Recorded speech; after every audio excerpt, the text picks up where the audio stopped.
ginnaaw ay day jàmm Le Soleil yéene kaay ne juboo day am na ci diggante gouvernement bi la ak jàngalekat ya waaw parce que xaalis bi nga xam ne nag maanaam moom moo juróon nag coow la day jógee na ci juróom-benn fukk ak juróom-ñeent ci ay milliards dem nag ci juróom-ñeent fukk ak juróom-ñett yu toptal kon juróom-ñett di 98,8 milliards allahu akbar te gis nga dogal yooyee waaw danañu ko dogal nag benn fan ci weeru mai 2022 dama ne lu tolloo juróom ci ay syndicat UGC1 nee nañu grève ba dakkal nañ ko de am na ci benn comité de suivi des accords yoo xam ne nag daal dinañ koy taxawal gouvernement ba day waajuru ndongo yi bég nañu lool ca la ñu def tribune yéene kaa ne waaye nag gis nga jafe-jafe bi nga xam ne moom ci wàllu njàngale mi lé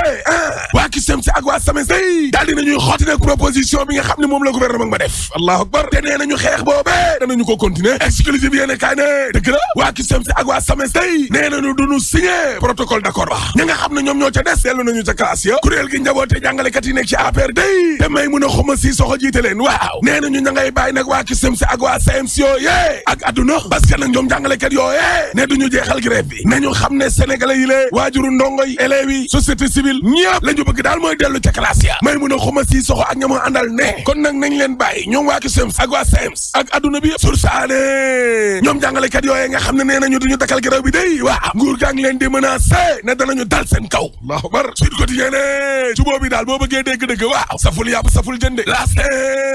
réew mi day yëpp waa CUSEMS ak waa SAEMS la ñuy déglu réew mi yëpp Macky Sall la ñuy déglu ci gouvernement bu bees bi kañ lay ñëw critique yéene kaa ne xam nga coalition bi lée di Benno Bokk Yaakaar waaw Macky Sall dana ko xoolaat wala mu sàkk pexe de waaw parce que ginnaaw nag ba ñu àndee juróom-ñaari at ñoom waa Benno waaw Macky Sall day xam-xamam daa màcc ci wàllum politique nag waaye olé élection présidentielle 2019 yo Macky Sall daal di rey Benno Bokk Yaakaar mu faf jeex ndax daa jeexoon nag Macky Sall daal di langaamu nag ci mbir moo xam ne tekkeetul dara ko kii vide la moo taxit gis nga tey ji lee looloo ko indil jafe-jafe yi muy dund waaye moo taxit ak gouvernement nga mu bees bi Macky dana caxa-caxatee opposition bi de maar di taal ana ñu ne woon waa Pastef ñooy chef opposition bi Doudou Wade bu parti démocratique sénégalais ci tribune yéene kaay ne du dëgg Pastef n'est pas la première force de l'opposition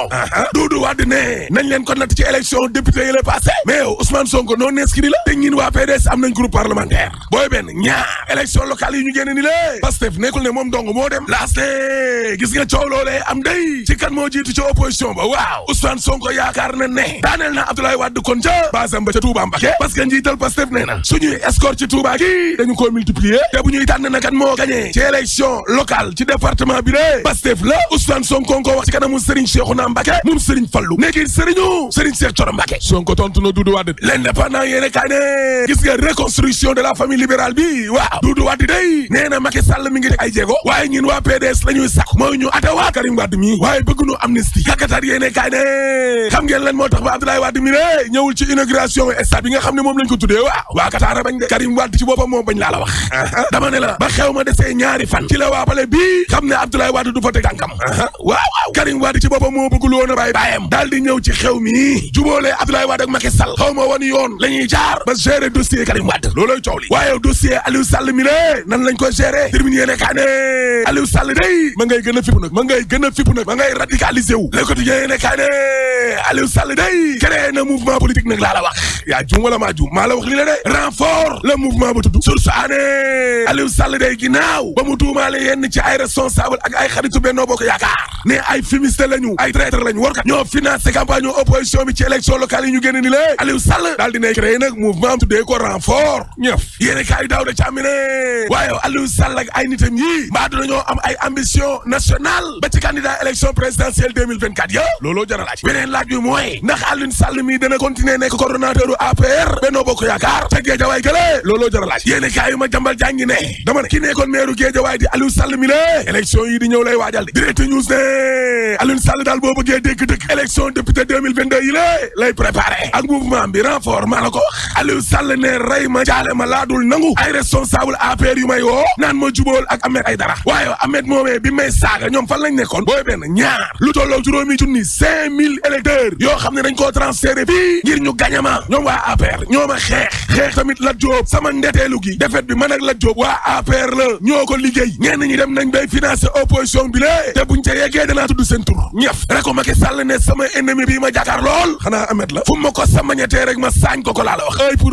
œil dent pour dent loolu moom yaa ko teree neex Le Quotidien yéene kaay ne Abdou Mbow day ak Seydou Gueye porte-parole APR yi waaw bañ leen laajee nag ca mouvement wu Aliou Sall boobee dañ ne duñ ca wax Abdou Khafor Touré APR wax naa nim sa te Guédiawaye ci Le Quotidien yéene kaay waaw nee na élection Ahmed Aïdara bi lée nekkul accident de man day bettu parce que Ahmed nag lu tolloog juróomi atu yàlla mi ngi ci terrain bi di politique laa la wax Abdou Khabar Touré ne Aliou Sall nag ci bilan la ko te affaire bi nag nekkul bilan kese de déedéet wàcc tamit sur le terrain da cay am te Aïdara Chérif nag daa wàcc sur le terrain occupé terrain bi lu ëpp juróomi atu yàlla te ñun waa Benno Bokk Yaakaar booloowuñu manque d'unité solidarité amu fa esprit de camaraderie amu fa te mbir mi nag proximité jege askan wi la man Abdou Khabar Touré maa wax lii sur saade gis nga Guédiawaye googe lay des a terrain yi nga xam ne dañ koo jox kon conseil municipaux ya nekk ca commune ba ak ca ville bu Guédiawaye ca littoral ba way Samba waaw xam nga mbir mi fan la jógee ñoom ña nga xam ne ñoom ñoo fa nekk maire noone ak mairie ville ba ñoo waxtaan ba juboo jébal ko président Macky Sall mu xàllal leen yoon ñu daal di baacoo terrain ñu daal di leen jox nag ay kay yi wane ne filao yi yéenay borom exclusive yéene kaa ne non Macky Sall vrai faux libéral la laa la wax 90 milliards jàngalekat ya 50 milliards wàññi dund gi 17 milliards gayndey jigéen ya woon ca basket lu jege benn milliard ak genn wàll gayndey football yi njëgal gerte gi yokk ko recruter 5000 enseignants kàkkatar yéene kaa ne waaye terrain yi nga xam ne dañ koo jox gayndey football yi biñu gañee coupe d'Afrique bi waaw lébu yi nee nañu duñ ci d'accord tey duñ ci d'accord ëllëg seen terrain la seen alal la waaye caution beeg parrainage ba nag Mamadou Diop Decroix waaw nee na wàllum daf yëngal la rek daf yëngal rek libération yéene kaa ne Serigne Kosso Mountakha Mbacké ci visite douane bi lée ca Touba waaw nee na xalif bi day mësta wax kadul jëm ci dàq douane yi ku xam Serigne Mountakha dëgg xam ne kaddu yooyee du jóge ca moom mukk évidence yéene kaa ne commune bu Mewane day Bara Ndiaye nee nañ ko gagné nañ la débuté nañ ko ca recours ba moo tax ki def na passation de jox na leen nga Cheikh Sall mais gars yi lu tax bu ñu leen gagné ñuy siisu waaye de ak loo siisu na nga xam ne suul gaz du ko tere xeeñ te troisième mandat dañ ko fiy tere rek boo paree ma ne la alaaji tëjal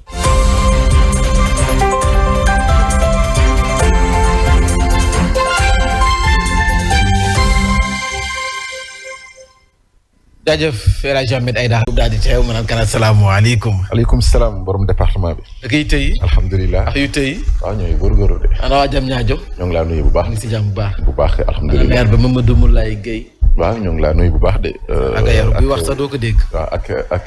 Alima Diop. Alima. Diop man de démb la ma woo xam nga rek. Alima Diop Diamniadio la dëkk. Diamniadio la dëkk ne ñoo ngi ci usine buy defar fëgg jaay bi. te ñoom foofu noonu waaw saa su nekk daal. dañuy teewlu dañuy ànd ak ñun. ñu leen di jaajëfal bu baax a baax. def na lu am solo. waaw muy nuyu baax Amadou Bayel Sow mi ngi nekk rajo bu nekk le grand journaliste. voilà rajo bu baax ba maal bi. football ligue 11e journée génération foot mu mel ni kon jamono ji moo jël première place bi ci championnat bi.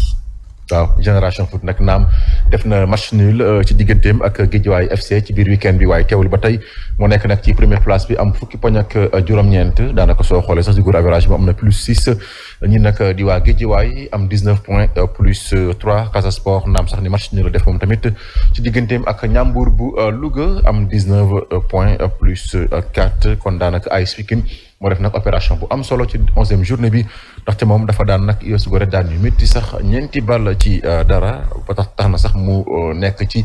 ñeenteelu place bi ak fukki poñ ak juróom-ñaar AS Douane gën a tamit dugal jàmbaar gannaaw bu mu ko daanee benn ball ci dara jàppal nag nekk champion en titre bi di Teungueth FC daanaka nag waxtu wi dafa mel ni dafa nekk ci ay jafe-jafe ndaxte gëj naa nag am ndam ci leeral ñu ànd ci ak Soxna Fall gannaaw nag ba ñu dugalee juróom-ñaari but ci fukk ak benneelu bëccëg bi. bëccëg yi dañuy tegloo di nuroo lool ba nu dooraatee championnat bi ak léegi yenn ci équipe yi dañoo teggi seen tànk bu yi tamit raar na lool juróom-ñaar képp lañu daal di dugal ci fukk ak benneelu bëccëg bi mu am juróomi match nul ñeenti moom far amul sax but ñaari ndam kese lañ ci nemmeeku AS Douane mi daan jàmbaar AS Pikine lapp yu metti US Gorée ci ñeent ci dara mooy score bi gën a rëy ci bëccëg bile ñoom kese ñooy équipe yi am ndam bile di ñeenteelu defetam jàmbaar ànd ci ak Ndiambour de Louga ñi ngi ci zone rouge bi ñaari équipe yooyu ku ci nekk benn ndam kese nga am ba ñu dooree ak léegi génération foot mooy leader ba tey naam match nul moo dox ci digganteem ak GFC ñu mën a jàpp Casa Sport mi amal juróom-ñaareelu match nulam waaye ba fii mooy équipe bi nga xam ne amagul défaite moo nekk sax ci ñaareelu place bi mbir yi doxatul ci Teungueth FC mu nekk ci digg tableau bi ci juróom-ñaareelu place bi Teungueth ñetti victoire la am ñetti défaite ak juróomi match nul.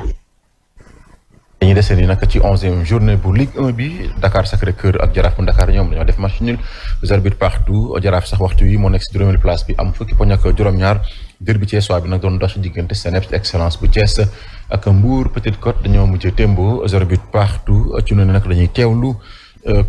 capitaine bu Mbour Petite Côte ak bu ñii di waa Seneps Excellence bu Thiès si micro kii di Mbaye Tall Xuma.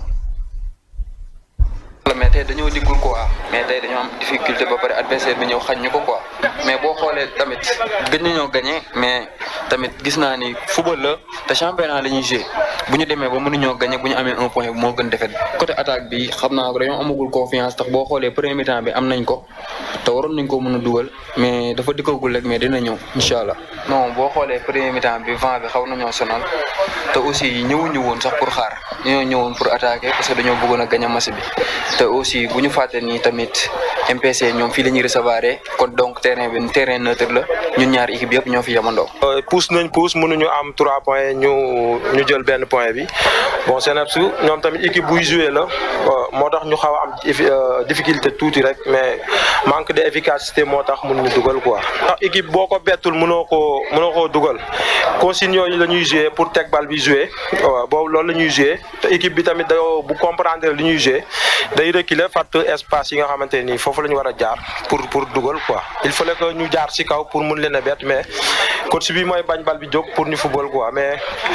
dinañ ci gën a bàyyi xel bu baax a baax parce que championnat bi moom boo dugalul moom da ngay mbali ay match nul quoi.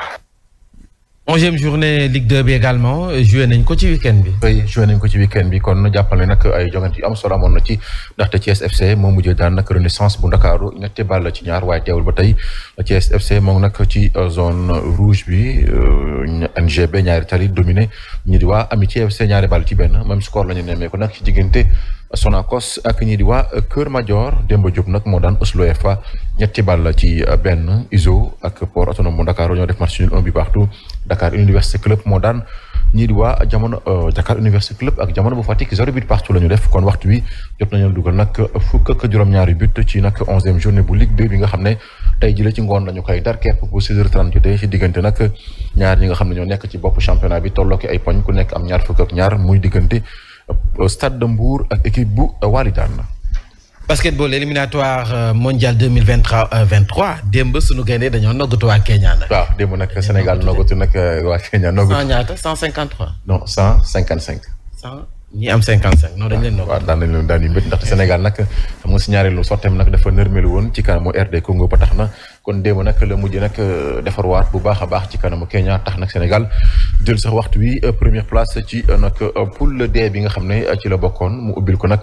mu waajalaat bu baax a baax lu jëm nag ci wàllum fenêtre juin juillet foofu ca nag Caire ca Égypte ngir nag lu jëm ci wàllum éliminatoire coupe du monde bu ñu fas yéene amal ca 2023 foofu ca Philippines Japon. ni kii noonu tamit Indonésie ci noonu dañ ciy teewlu Mamadou Gueye Pa bi ak yenn ci ay joueur am ci jàppandalu kii di Sadio Abibuka. parce que suñu objectif si njëlbeen moo doon am ñetti victoire tey jii am na ñaari victoire. kontaan rek la ñu def parce que dañu waroon rattrapé wu suñu match bi ñu def démb